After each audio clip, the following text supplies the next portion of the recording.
Si Samson, ang pinakamalakas na tao sa Biblia, at ang kanyang mga pagtutol. Magandang araw, mga minamahal kong mga kaibigan at tagasunod ng Jornada Sagrada. Ngayon, may espesyal na episode tayo para sa inyo. Pag-uusapan natin si Samson, isa sa mga kakaibang at mga magulong karakter sa Biblia. Siya ay isang lalaki na may labis na lakas, ngunit mayroon ding mga kahinaan bilang tao. Sa episode na ito, susuriin natin ang buhay ni Samson, ang kanyang mga tagumpay, mga kabiguan, at kung paano ginamit ng Diyos siya upang tuparin ang mga banal na layunin. Ihanda ang inyong sarili para sa isang nakakaalarma na paglalakbay sa mga pahina ng Biblia, kung saan tayo'y magtutuklas ng mahahalagang aral na maaaring magamit sa ating sariling buhay. Kaya kunin na ang inyong Biblia, ang inyong notebook, at tayo'y magsimula.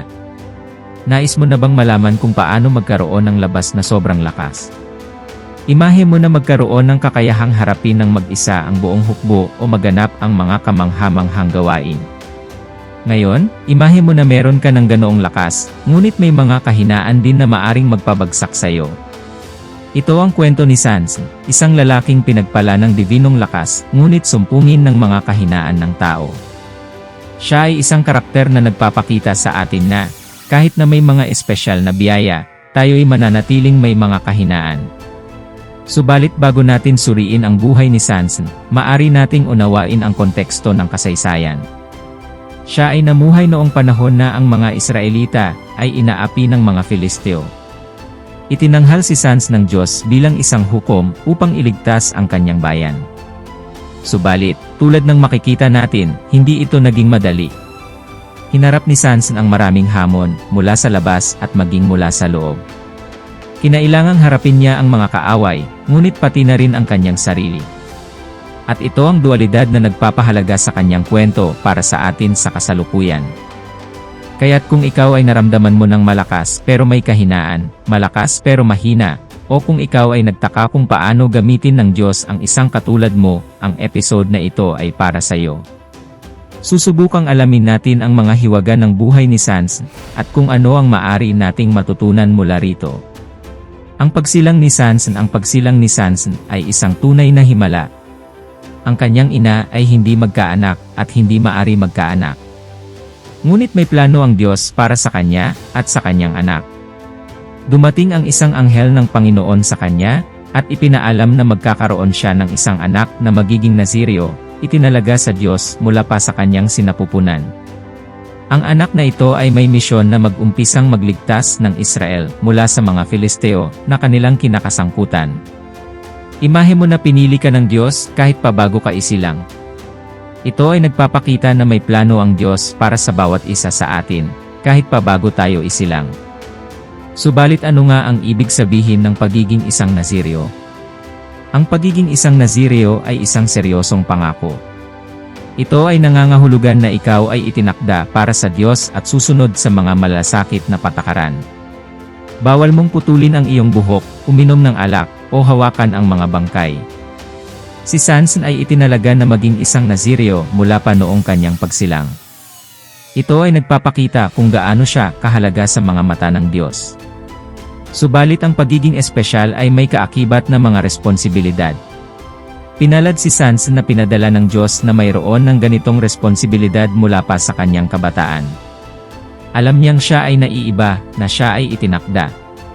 Subalit ang ganitong itinakda ay may kasamang mga pagsubok. Kinailangan niyang matutunan ang paano balansehin ang kanyang sobrang lakas sa disiplina at responsibilidad na dala nito. At tulad ng makikita natin, ito ay hindi naging madali para sa kanya. Narito ang natapos na pagsasalin sa Filipino. Si Samson, ang pinakamalakas na tao sa Biblia, at ang kanyang mga pagtutol. Magandang araw, mga minamahal kong mga kaibigan at tagasunod ng Jornada Sagrada. Ngayon, may espesyal na episode tayo para sa inyo. Pag-uusapan natin si Samson, isa sa mga kakaibang at mga magulong karakter sa Biblia. Siya ay isang lalaki na may labis na lakas, ngunit mayroon ding mga kahinaan bilang tao. Sa episode na ito, susuriin natin ang buhay ni Samson, ang kanyang mga tagumpay, mga kabiguan, at kung paano ginamit ng Diyos siya upang tuparin ang mga banal na layunin. Ihanda ang inyong sarili para sa isang nakakaalarma na paglalakbay sa mga pahina ng Biblia, kung saan tayo'y magtutuklas ng mahahalagang aral na maaaring magamit sa ating sariling buhay. Kaya kunin na ang inyong Biblia, ang inyong notebook, at tayo'y magsimula. Nais mo na bang malaman kung paano magkaroon ng labas na sobrang lakas? Imahe mo na magkaroon ng kakayahang harapin ng mag-isa ang buong hukbo o maganap ang mga kamangha-manghang gawain. Ngayon, imahe mo na meron ka ng ganoong lakas, ngunit may mga kahinaan din na maaring magpabagsak sa'yo. Ito ang kwento ni Sans, isang lalaking pinagpala ng dibinong lakas, ngunit sumpungin ng mga kahinaan ng tao.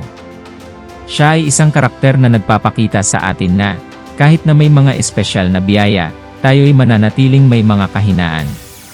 Subalit bago natin suriin ang buhay ni Sans, maari nating unawain ang konteksto ng kasaysayan. Siya ay namuhay noong panahon na ang mga Israelita ay inaapi ng mga Filisteo. Itinanghal si Sans ng Diyos bilang isang hukom upang iligtas ang kanyang bayan. Subalit, tulad ng makikita natin, hindi ito naging madali. Hinarap ni Sans ang maraming hamon mula sa labas at maging mula sa loob. Kinailangang harapin niya ang mga kaaway, ngunit pati na rin ang kanyang sarili. At ito ang dualidad na nagpapahalaga sa kanyang kwento para sa atin sa kasalukuyan. Kaya't kung ikaw ay naramdaman mo ng malakas pero may kahinaan, malakas pero mahina, o kung ikaw ay nagtaka kung paano gamitin ng Diyos ang isang katulad mo, ang episode na ito ay para sa iyo. Susubukang alamin natin ang mga hiwaga ng buhay ni Sans, at kung ano ang maaari nating matutunan mula rito. Ang pagsilang ni Sans ay isang tunay na himala. Ang kanyang ina ay hindi magkaanak at hindi maari magkaanak. Ngunit may plano ang Diyos para sa kanya at sa kanyang anak. Dumating ang isang anghel ng Panginoon sa kanya, at ipinaalam na magkakaroon siya ng isang anak na magiging Naziryo, itinalaga sa Diyos mula pa sa kanyang sinapupunan. Ang anak na ito ay may misyon na mag-umpisang magligtas ng Israel mula sa mga Filisteo na kanilang kinakasangkutan. Imahe mo na pinili ka ng Diyos kahit pa bago ka isilang. Ito ay nagpapakita na may plano ang Diyos para sa bawat isa sa atin, kahit pa bago tayo isilang. Subalit ano nga ang ibig sabihin ng pagiging isang Naziryo? Ang pagiging isang Naziryo ay isang seryosong pangako. Ito ay nangangahulugan na ikaw ay itinakda para sa Diyos at susunod sa mga malasakit na patakaran. Bawal mong putulin ang iyong buhok, uminom ng alak, o hawakan ang mga bangkay. Si Sans ay itinalaga na maging isang Naziryo mula pa noong kanyang pagsilang. Ito ay nagpapakita kung gaano siya kahalaga sa mga mata ng Diyos. Subalit ang pagiging espesyal ay may kaakibat na mga responsibilidad. Pinalad si Sans na pinadala ng Diyos na mayroon ng ganitong responsibilidad mula pa sa kanyang kabataan. Alam niyang siya ay naiiba, na siya ay itinakda. Subalit ang ganitong itinakda ay may kasamang mga pagsubok. Kinailangan niyang matutunan ang paano balansehin ang kanyang sobrang lakas sa disiplina at responsibilidad na dala nito. At tulad ng makikita natin, ito ay hindi naging madali para sa kanya. Kaya't ano ang maaari nating matutunan mula sa pagsilang ni Sans? Una, na may plano ang Diyos para bawat isa sa atin. Maaaring hindi ka isang Naziryo, ngunit may layunin ang Diyos para sa iyong buhay. Pangalawa, ang pagiging hinirang ng Diyos ay isang karangalan, ngunit may kasamang responsibilidad. Ibinibigay ng Diyos sa atin ang mga kaloob, ngunit inaasahan rin niya na gamitin natin ang mga ito ng may karunungan. Ang mga pagtutol ni Sans ay isang lalaking puno ng mga pagtutol. Ipinaghayag siyang Naziryo na nangangahulugan na kinakailangang sundan niya ang mga malalasakit na patakaran, tulad ng hindi pag-inom ng alak at hindi pag-ahit ng buhok. Gayunpaman, halos lahat ng itong mga patakaran ay nilabag ni Sans. Naglalasing siya, humawak ng mga bangkay, at nakipag-ugnayan sa mga babae na hindi Israelita.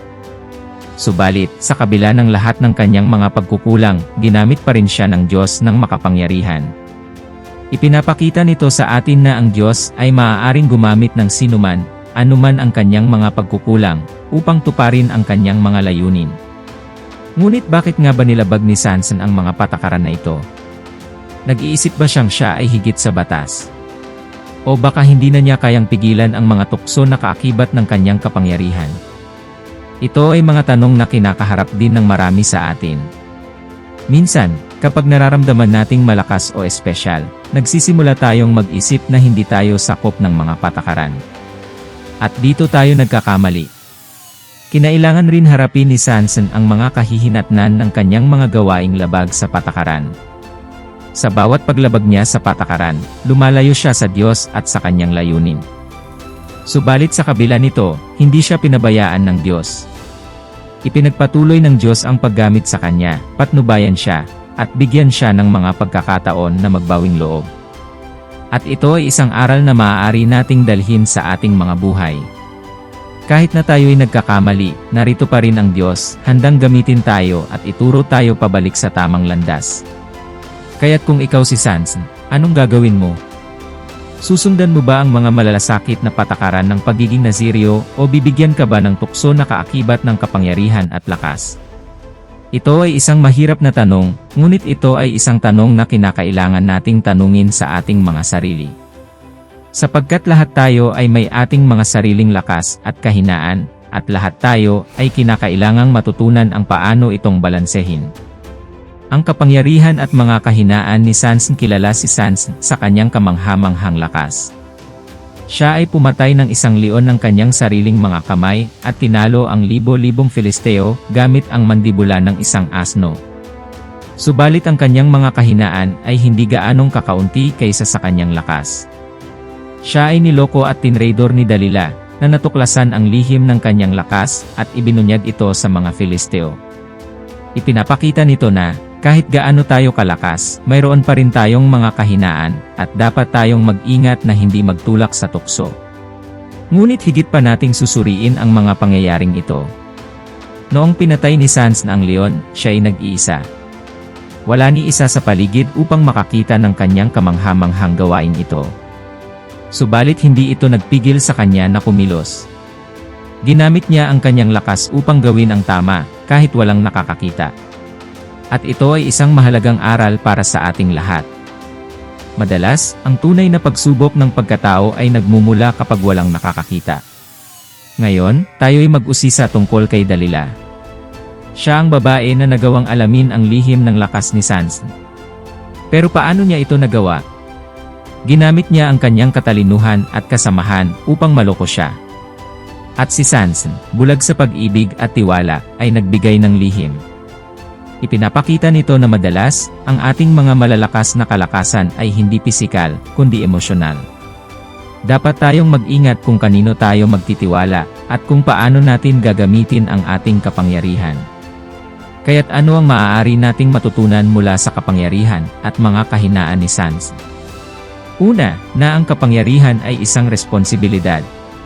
Ito ay hindi dapat gamitin para sa ating sariling kapakinabangan, kundi para sa kabutihan ng lahat. Pangalawa, tayo ay dapat palaging maging mapanuri.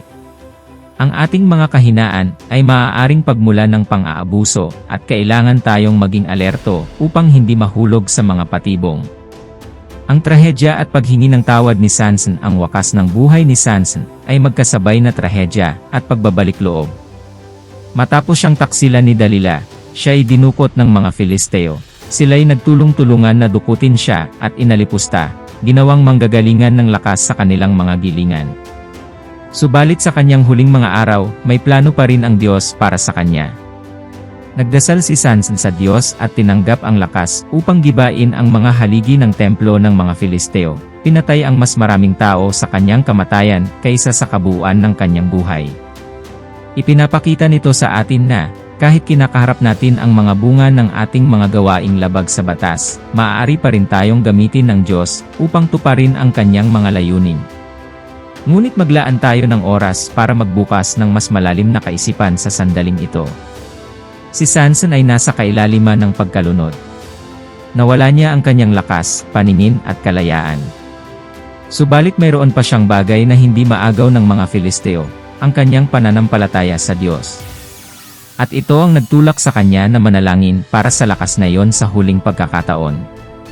Dininig ng Diyos ang kanyang panalangin at binigyan siya ng lakas upang maganap ang kanyang huling bayanihan. Ipinapakita nito sa atin na, Kahit gaano tayo kabaog, hindi pa huli ang lahat para mabawi ang ating sarili. Kaya't ano ang maaari nating matutunan mula sa wakas ni Samson? Na ang Diyos ay isang Diyos ng mga pangalawang pagkakataon. Siya ay laging handang magbigay sa atin ng isa pang pagkakataon, kahit tayo ay magtagumpay. Subalit natutunan din natin na may mga kahihinatnan ang ating mga gawaing iyon. Kinailangan ni Samson harapin ang mga bunga ng kanyang mga pagpili, subalit natagpuan niya ang kanyang kaligtasan sa dulo. At ito ay isang bagay na maaaring matagpuan ng bawat isa sa atin kung tayo'y magpaparating ng pagbabalik loob sa Diyos. Konklusyon at mga aral na natutunan, ang buhay ni Samson ay isang kwento ng mga pag-angat at pagbagsak, ng mga tagumpay, kabiguan. Ngunit higit sa lahat, ito ay isang kwento ng pagtubos. Ginamit ng Diyos si Samson, sa kabila ng lahat ng kanyang mga pagkukulang, upang tupdin ang kanyang mga banal na layunin. At ito ay isang bagay na maaari nating dalhin sa ating sariling mga buhay. Maaring gamitin ka ng Diyos, anuman ang iyong mga pagkukulang o mga pagkakamali noong mga nakaraang araw. Ano ang iyong opinyon? Nakikita mo ba ang anumang pagkakahawig sa pagitan ng buhay ni Samson at sa iyong sariling paglalakbay espiritual? Ngunit hindi lamang iyon. Ang kwento ni Samson ay nagtuturo din sa atin tungkol sa kahalagahan ng balance. Siya ay isang lalaking may hindi kapanipaniwala na lakas, ngunit may mga kahinaan din. At ang mga kahinaang ito ay nauwi sa kanyang pagkabasag. Kaya paano natin maaaring mahanap ang balance na ito sa ating mga sariling buhay? Paano natin magagamit ang ating mga biyaya at talento para sa kabutihan, habang binabantayan din natin ang ating mga kahinaan at mga tukso? Ito ay mga tanong na dapat nating tanungin sa ating mga sarili. Sapagkat ang buhay ay isang paglalakbay, at tayo'y may sariling mga pagsubok at mga tukso. Ngunit, sa tulong ng Diyos, maaari nating matagpuan ang balanse at layunin na hinahanap natin. At kung nais mong mag-aral at maglapit sa Diyos, nais kong imbitahan ka na mag-aral ng teolohiya, kasama kami, Buong Katapatan Online. Aking iiwan ang mga impormasyon sa unang comment na nakapin. Huwag kalimutan ang mag-like at mag-subscribe sa aming channel, upang patuloy na tuklasin ang mga hiwaga ng Biblia. At kung ikaw ay may anumang tanong o paksa na nais naming tuklasin sa mga susunod na video, mangyaring iwan ito sa mga komento. Tayo ay maglago ng sabay sa ating pananampalataya at kaalaman hinggil sa Diyos. Kita-kits sa susunod na video.